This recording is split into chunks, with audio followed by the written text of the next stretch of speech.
Hello. This is a special return trip episode to one of our most popular episodes historically. This is a country guide to Bhutan, which I visited back in would have been 2018, and probably the most extraordinary trip abroad I've ever taken. Certainly, it was the furthest. I think it was 22, 23 hours flying. Many different transfers. I remember that I saw Mount Everest out the window. So if you're on the plane, try to be on the left side of the plane. If you're facing the cockpit on your way to Bhutan, and I should mention Ryan's not here. Rare that I get to do this without Ryan. He was unfortunately unable to record it this time. He assured me it was because he was going through the out-of-office inbox, outofofficepod@gmail.com, and answering every single one of the emails. That's what he told me he was going to use the time for. So if you've written to us, and I know a lot of you have, expect that answer directly from Ryan. And if he hasn't answered you, you make sure you follow up with a second one complaining about it so that Ryan pays attention. And so it's actually super timely that we're revisiting Bhutan right now because Bhutan just announced that after 2.5 years of closed borders, they are reopening their borders post-COVID in quotation marks. And but another extraordinary thing that they've added on is it was always very expensive to visit Bhutan. You had to spend the equivalent of $250 a day. But that was counted against what you spent for a guide and what you spent for your hotel. So it was fairly easy to reach that level. But now they've introduced an additional fee of just $200 flat just to visit. $200 a day flat just to go. But I got to be honest, guys, it is absolutely worth it. It's one of the most extraordinary landscapes. It is a mountain kingdom in the Himalayas, and it is a true kingdom. They have a very photogenic royal family there. Everybody's talking about royalty right now with the passing of Queen Elizabeth. Do yourself a favor, Google the Bhutanese royal family, and you'll see what royals can really stand for. Another royal family we can all get behind. So with that, I'm going to leave you. You're going to enter into this return trip of one of my favorite episodes, one of the fan favorites, Bhutan.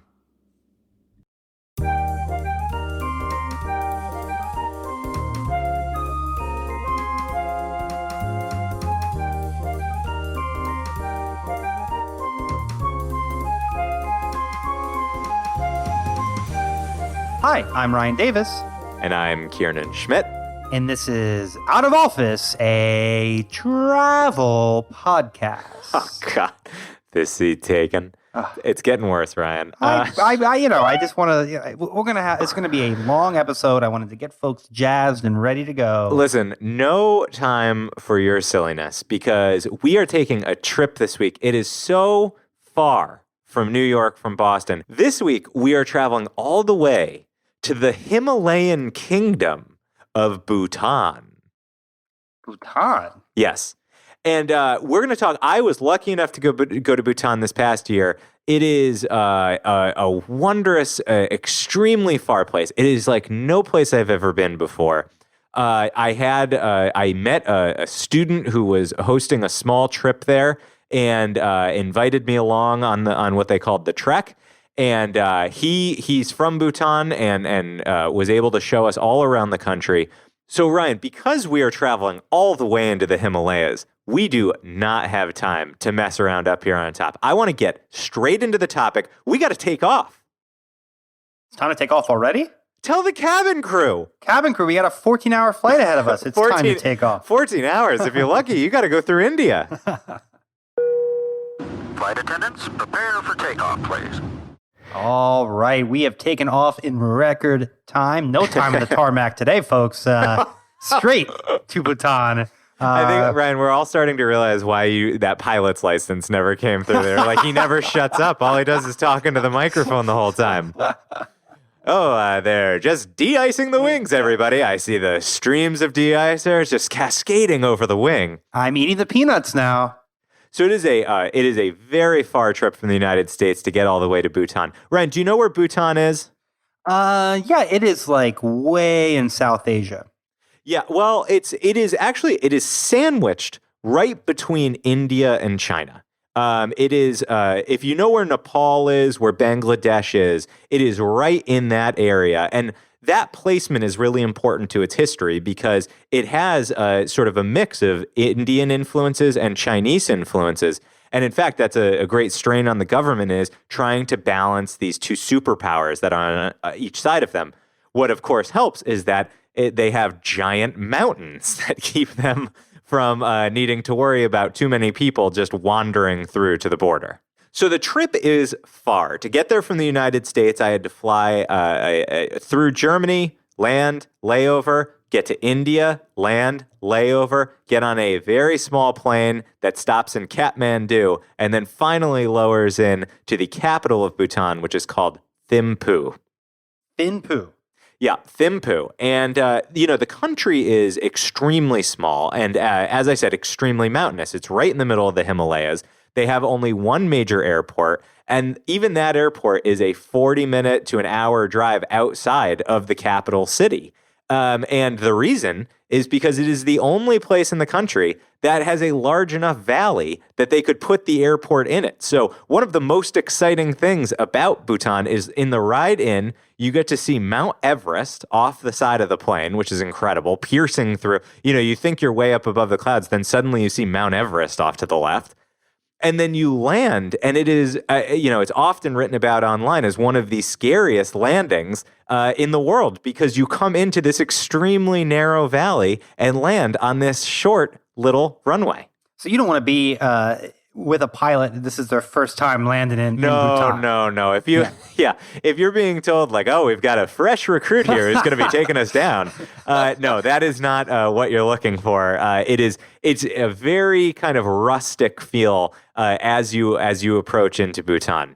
And you really do feel there's something about heading into those mountains that it's kind of renowned as like a Himalayan mountain kingdom. And that's exactly what you feel like. It feels like crossing a threshold into another world. Is this the kind of landing, though, when that people like applaud when the plane lands? Yes, that's exactly right. Okay. Yeah, you know how like it's really irritating when people applaud on like normal landings? Sure. On this one, you all spontaneously break out. Yeah. Yeah. There's always that one guy who, takes the New York City to Boston flight and then, bursts into applause when they land. Yeah. It's not like that. Hey, I'm just trying to keep everybody's spirits up. So to give you a sense of how small Bhutan is, the population is only 800,000 people. It's a very, for people coming from America or a lot of countries, you will really instantly notice that it is a very homogenous country. Most of the people there are Bhutanese. They get some from Nepal, some from India, but by and large, it is a difficult to get to place that stays often mostly to itself, though that is changing. Now, isn't there, I recall correctly, like you have to pay like a daily rate to go to Bhutan? Yes, is that that's true? right. That's right. It's renowned for that, and it makes the trip very expensive. As you can imagine, even just taking that amount of flight makes it quite an expensive place to go. But uniquely, Bhutan tries to keep their nature pristine. And in fact, in their constitution, the environment is called out as a major priority in protecting the beautiful mountains and forests and animal life that they have there. In fact, the constitution mandates that 60% of this tiny place has to forever be kept pristine, never any development. So it's right at the center of what they're doing. And that is the reason for the $250 daily charge for Americans traveling to Bhutan. So every day you have to pay $250. I will say, though, while that sounds on its face very high, with that comes food, hotel, and guide. Those are included. So you basically book a package deal into Bhutan, but they have tried to keep the price high to keep tourism down. Wait, so I don't understand. What do you mean with that $250 comes everybody stays in the same hotel? Like how does that work? So you have to book through certain agencies, certain approved hotels, and you have to use a local guide. So this is a mandated fare that you are paying to enter into the kingdom and then to be shown around it and to live there. Fascinating. Yeah, it is fascinating, but you don't have it decreases the number of tourists that can come in from America because it's price prohibitive. I mean, you can't pay $30 and stop into a hostel. You can't get a good guidebook and show yourself around. So, it definitely comes with its difficulties. I'll tell you, actually, like, I was very close to not going because the cost seemed so prohibitive to me. But then my better half, Catherine, said, Kiernan, when is the next time that you're going to go to Bhutan? And I said, good point. Yeah, no, I feel like you're not going to get a ton of invites to Bhutan, so you should take the ones that come across your desk. So before we dive into the actual places to go see in Bhutan, there's a couple of sort of cultural markers that I want to talk about. The first is that it's sometimes called the land of the thunder dragon. The image that is in the popular imagination of this kingdom is that it is this kind of peaceful, above it all place. And to a certain extent, that is true, though I do want to talk a little bit about its controversial history. And so Bhutan, it is a primarily Buddhist country. The government is officially Buddhist, though there are certain protection for religious minorities. And something that also contributes to this idea of having passed into another land is that local dress has not become overly westernized like in a lot of places around the world. People there still wear traditional, what are called gos and kiras. So men wear gos, Gho, women wear kiras. And what they basically are these quite complicated robes. And where a robe would typically suggest that it might be like comfortable, it's actually tied very, very tightly, almost like a corset. And the front kind of bubbles out so that you may use that as a pocket. So people don't often carry around sort of purses or bags to carry around books or your wallet. You just kind of stick it in your go or kira. And, it really does contribute to that sense of traveling someplace very, very different when you look around and people are wearing that sort of different dress. So is that what you and your group wore when you were there? Yeah, so we were mostly, it was a diverse group that came from a grad school, but a lot of Americans. And, my first instinct was wondering, am I going to stand out for wearing Western dress? The truth is, a lot of young people in Bhutan are starting to adopt more Western dress, which, this is because it's getting slightly easier to get there. They are opening up to the world. The tourism is sort of opening up a little bit more. And so inevitably, those sort of fashions are coming in. And, that it's true of their neighbor to the north, China, and the neighbor to the south, India, as well. But I did wear a go for a lot of my time there. Our guide basically brought out goes for all the men. And I will post, this is a great reason to subscribe to the Instagram. If you go to @OOO podcast, as in out of office podcast, OOO podcast, I will put up a great picture of myself in my Bhutanese robe. That seems a little cultural appropriation to me, but if your guide said this is something that you should do, I guess that makes sense. Yeah, it was extremely open-hearted. So I will say people definitely wondered at the Caucasians wearing the goes, but it was very friendly. I think people were really excited to see us adopt the local dress. And I'll say actually, it was so tight that I was very impressed with the local Bhutanese men who could wear the belt that keeps in your gut so tight under this robe. I would actually kind of probably wear a nice tight belt on a, I actually think you'd look fine in a go. I think you'd look very good in a go, in fact. Maybe this might be something I should explore, kind of a new style for me. So I enjoyed the go. Other people on the trip, however, did actually buy goes to bring home, and that was a little too far for me. Yeah, enjoy the go. Oh, wow. That is a deep cut callback. That goes all the way back to the quest for a tagline. Wow. If only we had not chosen this seat taken. However, this seat taken, very important for a trip to Bhutan because that is a very long flight. Yeah, absolutely. You don't want to stand for that. Another interesting part of the Bhutan is that you may have noticed that I was speaking about it as a kingdom. And it's true. They do have a royal family. And in fact, the king and queen of Bhutan are probably the most attractive royal couple in the world. Really? Now Yes. you're going to have to post a picture of them. I will on the Out of absolutely Office. post Yeah. them as well. They have a beautiful, very cute baby. And they are the national celebrities of Bhutan. Everywhere you look, there are pictures. In the same way that like our grandparents had up pictures of Kennedy in the kitchen, Right. these people have up pictures of the king and queen. So it's like the Thai king, who God rest his soul, was everywhere when he was alive. Yeah, that's right. Yeah. And the name of the royal family line is Wangchuck. And what's fascinating about Bhutan is not only are they a kingdom, but they also have a parliamentary system. And it is a very, very new democratic institution for them.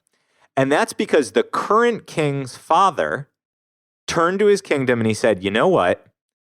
It's not right that the power is vested in me solely because of my birth.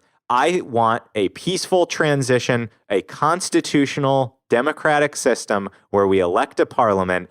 And while the king still retains certain powers over religion, over the military as it stands, it is today a democracy. And it's one of these small stories of a country going from one governmental system to another that I feel like is just not well known. I bet the king's son was super excited when his dad had that idea, right? He was like, "Thanks, Dad. Keep power to the end of your life, and then hand me, this." Well, I'm pretty sure he was thinking, listen, as long as I get to keep like the houses and the servants, It then seems I'm like a fine. good deal, actually. Yeah. I mean, Who actually wants to do the it's- work and run in the country? Exactly, yeah. I would be thrilled. Fantastic. It's the best of both worlds. It is. It is.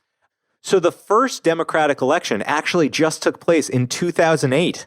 Oh, so this is like a super new. Yeah, no, democracy. it's a freshly birthed democracy. And the people are still really figuring it out. There are two major parties, there are 47 seats in the parliament, and they've traded it back and forth because there's really no great differences that have quite emerged between them yet. Even the idea of democracy, funny enough, like really came from this king handing over the kingship to his son in 2006. He didn't die. He willingly gave What a guy. What did King George say about Washington when he resigned? He said, if this is true, George Washington's the greatest man to ever live. The Bhutanese king seems like this sort of a guy. And then I think he, after he stepped down, he said, I know him. That can't be. That's that little guy who spoke to me all those years ago. All right. Well, no. You would be a terrific King George. I've never even thought of that before. Thank you so much for saying that. I've often thought it myself. And the best part about that role is that you are the funniest one in Hamilton, and you are on stage for all of 10 minutes. Yeah, and you could come out, do 3 songs that are all identical, and then you're done for the night. It's fantastic, and you still get the Tony. I mean, it's really great. But what's interesting is when the king handed over the throne to his son, that's also when he called upon the people of Bhutan to end absolute monarchy and move this system. And the people were sort of like, do we have to? Like, they liked the monarchy, and that's why the son still retains this kind of elevated air, because they still really do look to the king and queen for guidance. And honestly, if I lived in a kingdom with leaders looking this good, I would look to them too. But I think the transition of the government is a good symbol for how Bhutan is slowly opening up to the world. They really electricity is still spreading, literacy is still spreading. Television has only come in small increments. And so while tourism is still highly controlled, this is a country that really takes its time and wants to be thoughtful about opening its doors. That is, and one of the things that we've sort of talked about in a couple of podcasts is how over tourism is something that a lot of countries are struggling with. And so I think that it's proactive of Bhutan to say, look, we don't want to change too much. We don't want too many tourists, but we want to open up enough to let folks in. So that seems smart to me for a small country to do that. Yeah, absolutely. And, one thing about Bhutan that I do want to say up front, and this is a controversial statement, is the Bhutanese are often known as like an extremely peaceful people. It's a Buddhist country. They pride themselves on tolerance, but as I said, it is very homogeneous. And there have been a number of voices that have risen up in the past few years from Nepalese immigrants into Bhutan who talk about some of the discrimination that they have experienced in Bhutan. And, I will say I saw very few non-Bhutanese in the country. But this idea that it is just a place of sort of happiness and Buddhist peace, that is not the end-all, be-all. And we will post in the show notes some New York Times coverage from people of Nepalese heritage who were born in Bhutan and then who were forced out by the government. And Bhutan denies this. Those who were forced out and claim some violence say, no, this is real. Bhutan is all I know, and I was forced out. And it is a complicated history. And, I think, Ryan, you and I, we do try to talk about when you visit countries where there is a complicated history, how exactly do you learn about it and do you deal with those issues? And, I had a Bhutanese guide who was denying some of these historical events. And the way that I dealt about it is, one, talking about it today, and two, reading about it and hearing all the voices that are out there. So I think it's an important part of today's episode. Go and read what that history is, because, they haven't done everything right. No, and no country has. Was there anything that you saw when you were visiting that made you feel uncomfortable, or that you noticed anything unusual, or... No, the only thing that I would say, and I think this is as true in the U.S., is that there was a class of immigrants who were Indian or Bangladeshi who had some of the jobs that the Bhutanese people didn't want. So the very difficult construction jobs, Sure. Which are very hard. They do not have kind of all the heavy equipment construction stuff that we have. Those are hard jobs. And I did notice that there was sort of an economic divide there. But, that is true in the U.S. of a lot of Central American Mexican immigrants to the United States working very, very hard jobs. Totally. You see for that very little money. Yeah, you see that all over the world. That's certainly not unique to Bhutan. No, but that was one observation that I made when I was there. But again, the reason that I think it's easy to call this out is because Bhutan is world renowned for one institution that they are seen as an innovator in, and it's called the Gross National Happiness Index. Have you ever heard of that? I have heard it. Yes, I have. So, what do you know anything about it? Wait, I know that it is an alternative way to the GDP to judge how a country is doing, and countries that have low GDPs are super excited about it. Yeah. So to your point, basically, it is a way that the government guides its policy, that they don't want to just worry about economic success. They want to measure whether they are improving people's lives and through happiness. So what they do is they send out surveys to a portion of the population, and they gauge whether things like investing in literacy, farming programs, bringing electricity, bringing plumbing to some of these out villages is actually translating into happiness. It's not just about more economically.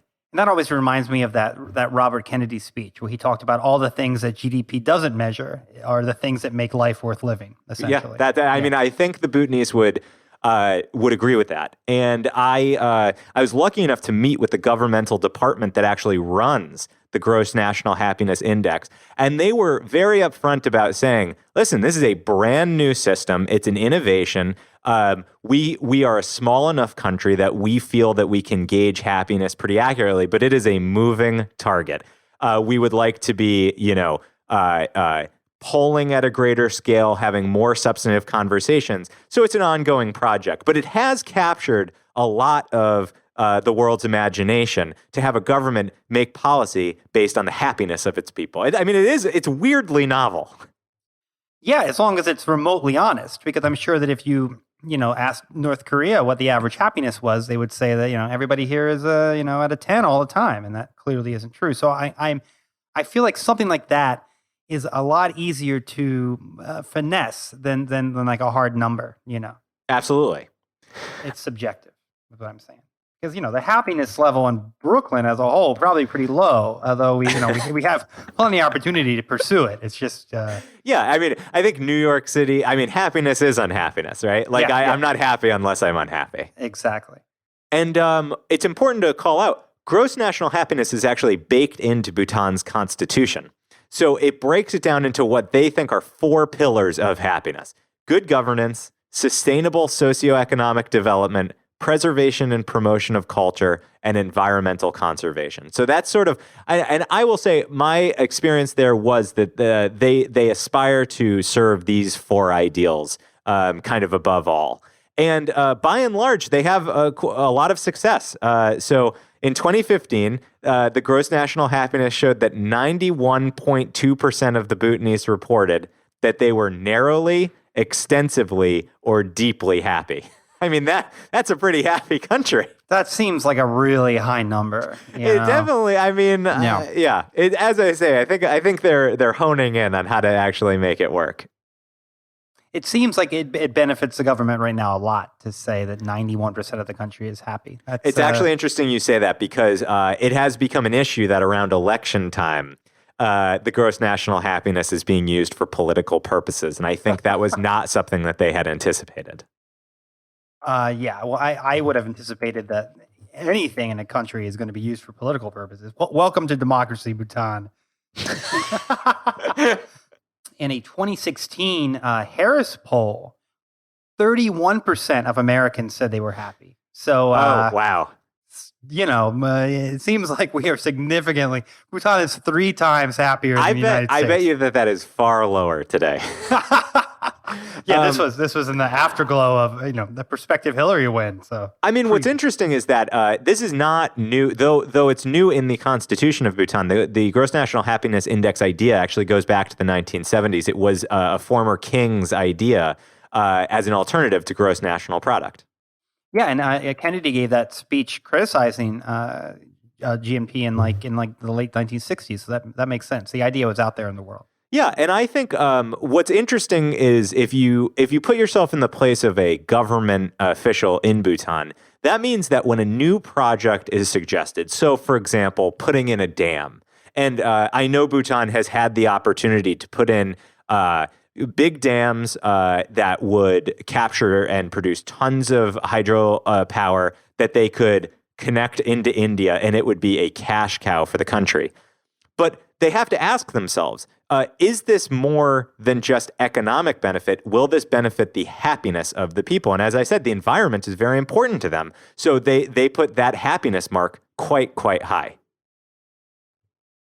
Yeah, and I'm super curious as to how you would actually go about determining if something would make some people more or less happy when it's something like like a dam or a public works project. It just seems like that's a difficult thing to. Well, I guess quantify. I would compare it to, in the U.S. Constitution, we say the pursuit of happiness. Right. They would say we're not trying to say everybody is happy. We're trying to create the conditions under which people can be happy. Similar to we are trying to create the conditions that Americans can pursue happiness. Right. Yeah. Okay, so I want to talk about 3 places to visit in Bhutan that are, I would say, the must-sees. I mean, because so much of the environment is protected, there are wonderful national parks, and I understand it is quite the paradise for birders, birder Shangri-La, if you will. So first I want to talk about the capital city, which is Thimphu. And one thing that when you're driving from the airport to Thimphu, you do immediately see kind of 2 mainstays that you will see all throughout your time in Bhutan, which is you are constantly going up and down very steep mountains. So the roads are tight, and many are without guardrails, and they really cling to the sides of these mountains. You go up and down. And so you would say that the road to Shangri-La is a bit treacherous. I absolutely would say that. I would say that from my own life experience and also from my trip to Bhutan. And also, you will notice the prevalence of Buddhist prayer flags across the landscape. So it's an awfully rural place, and you will see bridges that just kind of span these valleys with long, colorful Buddhist prayer flags. And they come in either the strings that you might. I think a lot of people associate them with Nepal. Like when there's that one like white kid in your college who like claims to be a Buddhist and hangs up those like Nepalese prayer flags. Totally. Yeah, they're similar to that. And they're colorful and they're very enjoyable, and they kind of just get kind of bleached and ripped apart by the weather. And they will actually like span them across huge valleys. So you will just see mountains connected by these flags. And it is one of the most lovely pictures that you can get from Bhutan of just hundreds of prayer flags spanning a valley. So mountains and prayer flags, you're going to see a lot of those when you're in Bhutan. Now, in Thimphu, it is very much a city on the rise. I mean, it's not a high city. You know, I mean, the largest buildings really maybe 3, 4, 5 stories tall, but we're not talking sort of skyscrapers here. And one of the best things to do there is to visit a local food market. So, you know, they have outdoor grocery markets where you can go and see what real people eat in Bhutan. And 2 things really, really jumped out at me there. The first is there is a snack that is a heavy rope necklace that goes around your neck, and on it are incredibly heavy, dry pieces of yak cheese. Yak cheese. Yes, Ryan, yak cheese. And so you buy one of these, and it has maybe 10, 20 pieces of big hunks of dried yak cheese around your neck. And the idea is that you take a bite and you keep it in your mouth, and your saliva slowly moistens them throughout the day. So if you're out there working in the fields, you throw on your necklace when you're heading out, and you're going to have yak cheese that can just sit in your mouth, and you can sort of quietly chew it. It kind of scratches the same itch as like chewing gum. This yak cheese. And I'll say, you know, I had some. It's not bad. It reminded me a little bit of taking like the rind of Parmesan and letting it sit in your mouth until it rehydrated, which is a while. Yeah, I don't know that would be pleasant, actually. To have. Yeah, well, as a person who's tried it, I will say, don't knock it till you've yacked it. I will. Yeah, you know, this would have been good to know the last episode when we were talking about strange foods that we've had. I don't remember a week ago. Okay, so the second, for listeners who don't know, we're recording this directly after recording the previous episode. Just a little peek behind the scenes, just spreading the go a little bit, if you know what I mean. Okay, and the second piece of food knowledge was that the Bhutanese really like chili peppers. So when you pass through these towns, you will often see peppers drying on the roofs of houses. They grow local peppers, they dry them out, and they have a lot of really good local dishes that have peppers involved, that are pepper-based. And my favorite one was a pepper in a chili cheese sauce. So this is like a really common Bhutanese food, and it is just as it sounds. It's like these delicious roasted peppers with a chili cheese sauce, totally ensconcing them. It's sort of like nachos with a pepper base. That sounds delicious. It is. It's absolutely. I don't know why it hasn't crossed over to the U.S. I absolutely think it should. Maybe a quick chain of Bhutanese pepper places. Bhutanese pepper place. That's a great name, too. The Bhutanese pepper place, definitely. And you know what? Here's some dried yak cheese necklace for the road. So having been to Thailand, you know, I understand that, you know, when you go to a place that's predominantly Buddhist, there are typically like a lot of like famous temples and things to see. Is that true of Bhutan? Yeah, that is. It's 100% true in Bhutan. So the first major Buddhist site that you want to see is that there is an enormous gold Buddha that sits above Thimphu. And it's big and it's gilded. It's 169 feet. And it sits atop a hill. So it is, you can really see it from anywhere in Thimphu. And it's a great place to go up. You can kind of quietly wander around it, and then you can go inside where there are smaller Buddhas, and it is just a very pretty temple there. And you would then get panoramic views down onto the city. So that's a great Buddhist site to visit. But the 2 other places that I absolutely want to call out that you want to get to when you're in Bhutan both have deep ties to Buddhism. The first is called Paro. And this is maybe the most picturesque place I've ever been. And it is the quintessential picture that you get in Bhutan, which is that many of the monasteries are built directly into cliff sides. Okay, so they look like, I mean, how they actually stay up is pretty amazing. They're built into these cliffs. That's incredible. I mean, the only thing I've seen in Budapest, there's sort of a castle built into one of the cliff sides, and that was such a fantastic thing to see. So I can only imagine. Hopefully, you've got some pictures for the Instagram. Yeah, I'll throw that again. Like, I think the Instagram is going to be an essential part of this week's episode. And for Paro, you visit what is called the Tiger's Nest, and that's the name for these temples that are built into the side of a mountain. And you have a vigorous, lovely hike, 2 hours to them, and then you get to have some thoughtful prayer time there. And actually, if you're a tourist like you can bring some Buddhist prayer flags, and they will bless them there for you. And it's a great souvenir to bring home. It fits all of the 3 P's of souvenirs, which, Ryan, I'm sure you recall. The 3 P's of souvenirs. Price. Yep. Price. Yeah, you got price. Portability. And I am cheap. Portability. So you're saying price should be counted twice. Well, I thought for you it was price. No. Portability, price, and packaging. I'm sorry. You were so close. Potency. Potency. And like those emotional flags, potency. absolutely. Yeah. Highly potent. Yeah. And I bet those cheese necklaces also highly potent. That's just a very highly different potent. kind of potency. Yeah. No, you'll be yakking them up. No question. Oh, my gosh. Anyway, you just get absolutely. This is one of those few places where I'm not somebody who feels like I need to record every instance of beautiful scenery that I encounter, but Tiger's Nest in Bhutan truly is one of those. It feels like a wonder of the world. It feels like a place that no matter how many photos you take, you need to take 10 more just to make sure you get the perfect one. That's how breathtaking it is. That sounds incredible. I'm anxious for you to light up the Insta with these some of these images. Well, and I really like the myth behind it is that the reason that these are built into a cliff face is because the sort of spiritual Buddhist leader in Bhutanese history, whose name is Guru Rinpoche, famously was riding a tigress, a flying tiger, as he came into Bhutan to deliver the good news of Buddhism, and thus these monasteries were founded on these cliff faces. So it's quite a romantic. You can kind of see where Shangri-La. I mean, all of these things come together to create this like great mystical feeling of peace when you're there. I'm just imagining the poor tiger having to do that really scary landing, from. Well, I'm sure the tiger just had to like kind of scrape across, and they probably bloomed. I guess flying tigers don't have to actually abide by the same laws of physics that airplanes do.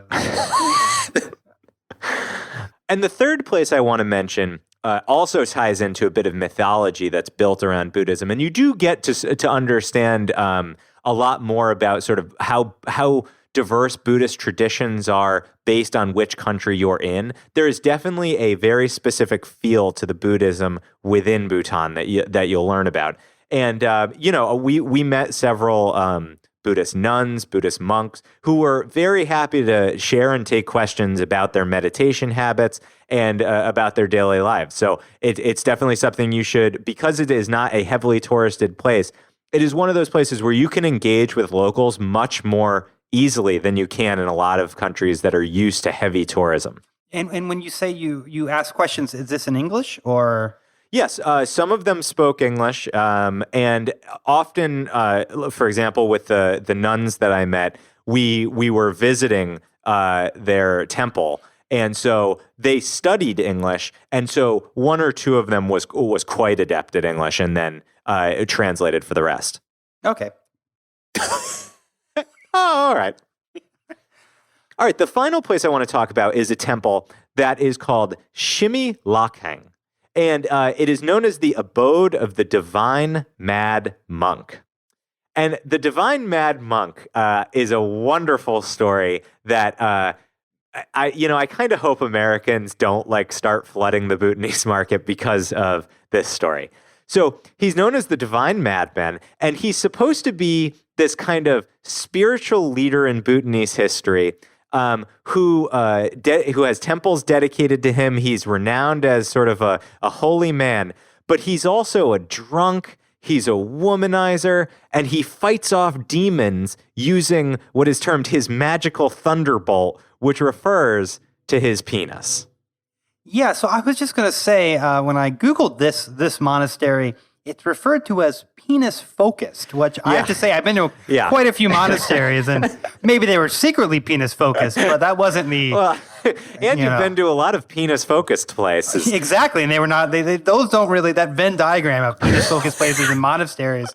Small crossover. In Bhutan, there is a heavy crossover. And there definitely is a little bit of tongue-in-cheek humor about this place. I mean, we were being shown around by Bhutanese people who clearly took joy in this myth. But basically, there are phallus paintings, phallus sculptures. I mean, there are penises frickin' everywhere you look, both in the town that leads up to this monastery, but also in the monastery itself. So, for example, some of the buildings have on their eaves all the corners of the house where, like, there would be gargoyles in like France. There are just penises, like flying phalluses, on the rooftops. And there are giant murals of penises. And so, of course, those, Americans who are a little more blue than I, we're taking, really hilarious pictures and buying, penis keychain keepsakes. Yeah, so apparently he called his penis the thunderbolt of flaming wisdom. Yeah. I think we all have pet names, Well, this is an impressive guy. Yeah. His other nickname was the Saint of 5,000 Women, which I believe was your nickname in high school. Yeah. Yeah, I was friends with 5,000 women. His actual name was Drukpa Kunli, by the way. If people also want to Google, it's Drukpa Kunley. Or you could just look up the Divine Madmen, and you will find him in plenty of fun pictures. And little Druppa was called the Thunderbolt of Flaming Wisdom. Yes. Probably not that little, to be frank. Just guessing from this gentleman's numbers. I mean, two things about the temple that are interesting is at a lot of these Bhutanese temples, they have what are called Buddhist prayer wheels. Do you know what those are? I do from this show because you've talked about them before. And I believe you talked about it in the souvenir episode. That's right, because I got my Bhutanese solar powered prayer wheel when I was in Bhutan, and I had to really dig for it. But at this temple, they have these extremely grand cylinders. I mean, they're wider than you could wrap your arms around, and they stand probably 10 feet tall. And the idea is that you walk around and you spin them, and they have Buddhist prayers written on them with the idea that you are praying as you spin them along. And so there were actually pilgrims at this temple who were either sitting or walking around these giant cylinders in the act of praying. And this temple also attracts people who are looking for fertility. Not a big surprise. And so there is a wooden phallus that is considered holy inside the temple, and they will bless you with it if you are seeking children. How do they bless you with the wooden phallus? I believe there is a prayer, and it is rested upon your head. Yeah. I'm not straight, but I believe the phallus needs to be wooden if you're going to have children. I don't know if. I'm so sorry. I am so sorry. I couldn't resist. Ryan.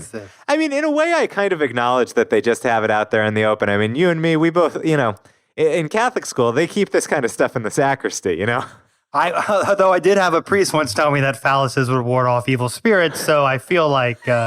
Is that right? Because I feel like my priests were telling me that they were like the source of evil spirits. Oh, it depends. It depends on the kind of priest, I guess. But yeah. So it's a wild and interesting place. So I highly recommend that you take time to go and visit the Divine Madmen and say if you give the old prayer wheel a spin.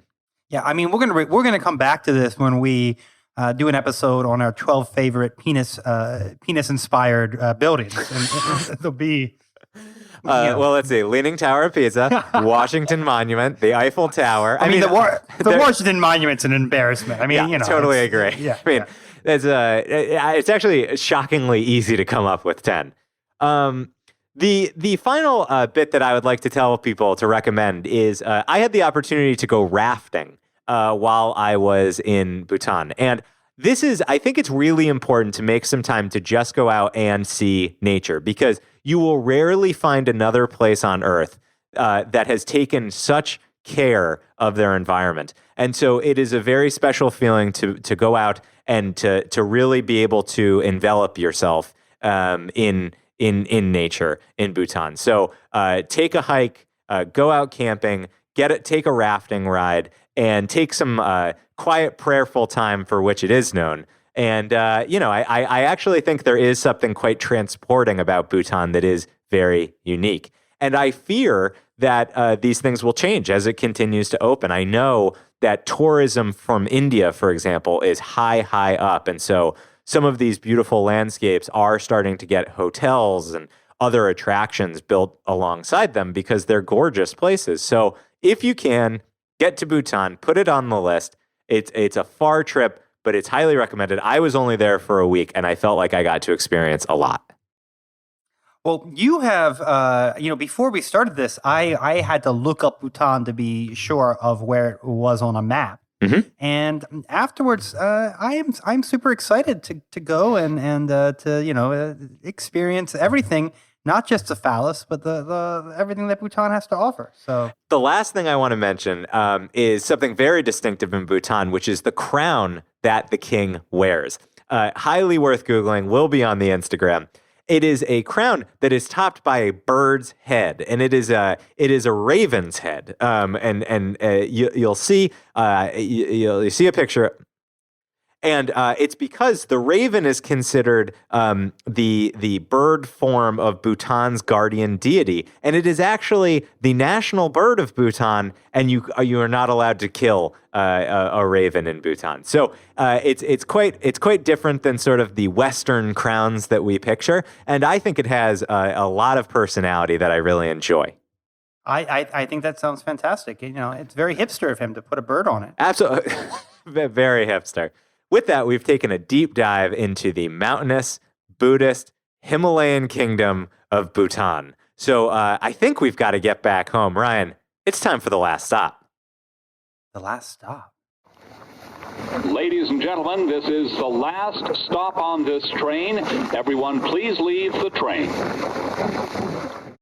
All right, Ryan. Well, the last stop is my and your favorite segment of the show. And it is the segment where we each talk about one thing that we've been doing or eating or reading or seeing that keeps the spirit of travel alive within us. So it might be a local tourism spot or some interesting food that we've gotten or cooked, often cooking for me. And how are we feeding our wanderlust? So my last stop this week is something called the Mala Market. Do you know what that is? I do not know what the Mala Market is, no. So it used to be a blog, and it now has become themalamarket.com. And what it is it's the story of an American family who adopted a young Chinese girl at the age of 11 who was feeling rather homesick. And one thing that gave her great comfort was if the family cooked Sichuan food. And the blog reports the more Sichuan mala, the better. And mala means numbing and spicy. So have you ever had a Sichuan peppercorn? Of course, yeah, I love Sichuan. Yeah. So, it gives you this, for those who haven't, it gives you this tingly, numbing feeling that is really hard to describe. It's a totally unique experience feeling one of these in your mouth.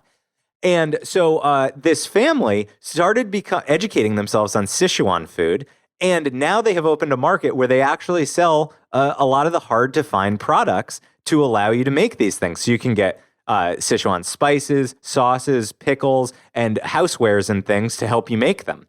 And what I liked about it was I was actually given as a gift a box of a bunch of these ingredients along with recipes that you can make for it. And if you live near, a Chinese market or a Korean market, you can get a lot of these kind of vinegars and wines and things that you wouldn't typically have in your pantry. Go out and get them, make a whole project of it. Catherine and I were snowed in a few weeks ago. We built the whole weekend around tearing open these ingredients, learning on the blog what they're about, where they come from, and then trying new recipes. And it really was, it brought me back. We used to, when we lived in London, we used to go to a Sichuan restaurant that loved these peppercorns. It was the first time I tried them, and it really transported me back there. I haven't been to China yet, which is why it's not transporting me to China. Yeah, it's pretty weird if you eat Chinese food and it transports you to Boston or to London. No, you it know, took me to London. Yeah. Bizarrely. Oof, So I think we're gonna keep ordering from the Mala Market. Really, really liked it. And also the story of the family is beautiful and interesting. So check out the blog when you go there, even if you're just there to buy some cool, interesting pantry items. Well, my last stop this week is a statue in Los Angeles that's gotten a ton of play on the internet lately, and it is a 1941 statue of a young Abraham Lincoln. And weirdly, There's like a million statues of Lincoln. What's what's weird about this is that this young Lincoln statue in the federal courthouse in L.A., Abraham Lincoln is shirtless. And he is suggestively putting his hand down his pants. He looks like an Instagram gay. Oh my! It's the weirdest thing about it. Oh, I'm bringing it up, and wow, that's hot Lincoln. That is hot Lincoln. The honest abs. He looks like an Abercrombie model. Yeah, Babraham Lincoln. Babraham Lincoln. Did you just come up with that? No, this is all Twitter. That's really good. The Gettysburg undress. Yeah. So the story with this is this is in the 1930s. This barely out of college kid, applies for this contest to create an Abraham Lincoln statue. He's only made one other statue his entire life. He wins the contest, and he's given $130,000 in today's money, which was like $7,000 back then. But an extraordinary amount of money to hand a teenager for the statue, and he made this statue, and the body is based on him. And when they asked him why is Abraham Lincoln shirtless, he said, "Well, statues look better when they're shirtless," which I guess is true. It's definitely the most handsome I've ever seen Abe Lincoln look. Who knew that Abe Lincoln had this swimmer's body? Really incredible. What was hiding underneath that stovepipe hat? My God. Oh my God. I feel like this kid should be hired to redo Rushmore. Well, the weirdest thing, Theodore Roosevelt. The weirdest thing is nobody knows what happened to this kid. Basically, he vanishes off the face of the earth. He makes a statue. He collects $130,000, and he vanishes. He's not. No one can track him down. The L.A. Times and the Washington Post have looked for this guy. That's insane. So yeah, he made this statue, got a ton of money, and what seemed to be a very promising career as a sculptor. Totally vanishes. It looks like such a fine sculpture. I have to imagine that he just thought, well, this is the pinnacle of my life. I'm never going to make anything so iconic again. So I should just drive off into the sunset. Yeah, but this was sort of forgotten about. I guess not forgotten about if you're in LA, but I thought I go to Lincoln statues anywhere I go. I'm like, you should bring me to the Lincoln statue. And I've been to LA many times, and I've never heard about this or seen this.